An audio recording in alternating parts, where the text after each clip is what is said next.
Yo, Lauren, line up the place. See it? It's funny how money changes situation. Miscommunication lead to complication. My emancipation don't put your equation. Well, I'm sitting here with Miguel Del Valle, who's a candidate for mayor in the city of Chicago. Currently, he's the city clerk, right? Let me ask about your current job, right? What were some of the things that you do that was so vital to the city that you would think, most people don't know about and might help inform them as why you would make a good mayor or a good mayor? Well, the city clerk's office is responsible for maintaining all the records generated by the legislative branch of municipal government, the city council. And so every law that is passed, we record, and then we become the point of access to the public to that information.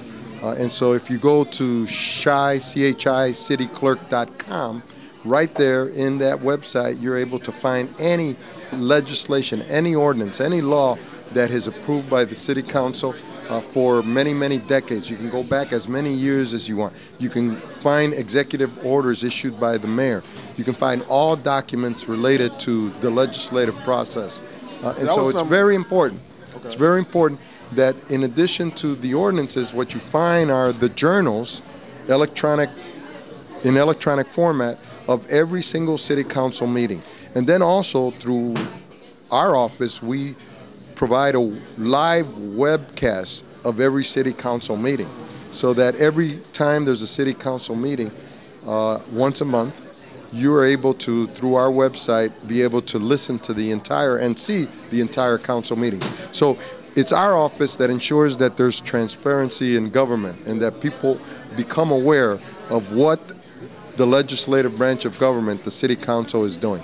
People always talk a lot about transparency, but that doesn't necessarily connect with folks. Right.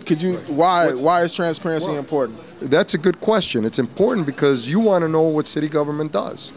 They may be debating an ordinance dealing with housing, for example, and you might be interested in that because it's going to affect you.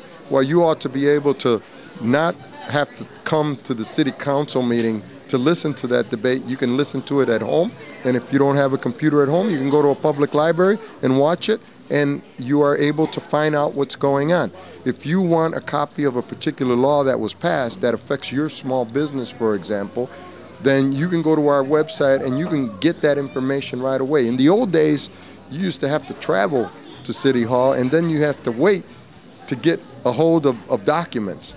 And so transparency means being able to see things right away, not ask to see things, but being able to see things on demand whenever you want to see things and to see everything. For example, the budget of the city of Chicago, you can see on our website, the whole budget, and you can at your convenience sit there and look at each line in the budget. That's transparency. In the old days, no one saw the budget. No one saw this kind of information. And so whenever we use the word transparency, what it means is that having abilities on the part of the public to get the information generated by government, a law that's passed, a budget that's approved, an executive order that's issued by the mayor, or any other kind of information, and then being able to get it immediately, being able to get it quickly. Let me ask, if you can't get it quickly, then there's no true transparency. Get it, because oftentimes we get discouraged when we have to wait for the information. Let me ask you this: in collecting the records of the city council, obviously you have observed a lot of what's going on, there over the last 4 years, and because you're very experienced in Chicago politics beyond, I'm sure you can have some insight into how government works. We have a lot of things that have been put in place that people are unhappy with, namely the parking meters and the selling off of different public spaces in the private, contracts. How would that be different? Two-part question. Why did it happen like that? If everybody is upset, how did we just get these things, out there? Now the public is all in the uproar. Right. But where was the uproar beforehand, or did their representatives, kind of whatever? What did you see in that? Well, it's an excellent question. Excellent question, because the parking meter fiasco, the parking meter mess, is an example of what happens when the city council, which is made up of aldermen elected by the people, do not take the time to analyze, to break down, and to look at a proposal to privatize a city asset. And so what happened was that the mayor's people and the mayor decided that they were going to do this. And in a matter of 2 days, the proposal was made public, and then it was voted on by the city council and finalized. In a matter of 2 days, there weren't public hearings that should take place so that people could get a chance to comment and people can get a chance and the time necessary to analyze something and then be able to talk about how you change the proposal. You know, we could have gotten a much better deal if there had been time to make amendments, to make modifications to the proposal. But couldn't it? And that's why, as a mayoral candidate, I've been talking about how things are going to be different under my administration.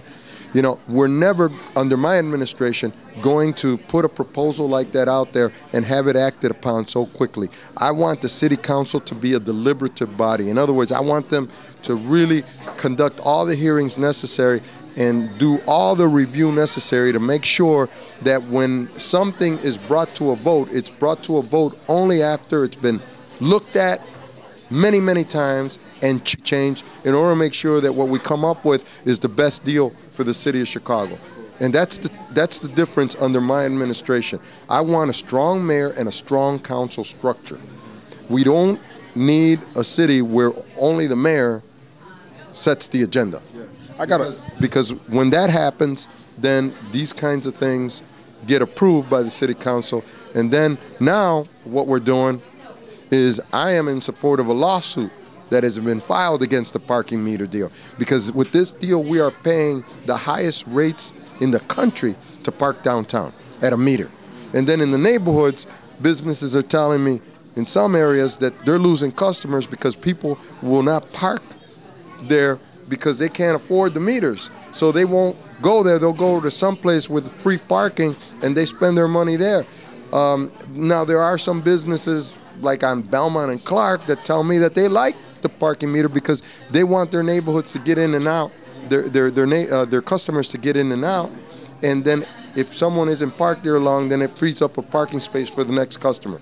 So what that says is that you can't establish something that's the same for every neighborhood. One size doesn't always fit all. Exactly, for every neighborhood in the city of Chicago. You got to see what works here, and then do that there, and then see what works over there, and then do that there, but not do it the same everywhere.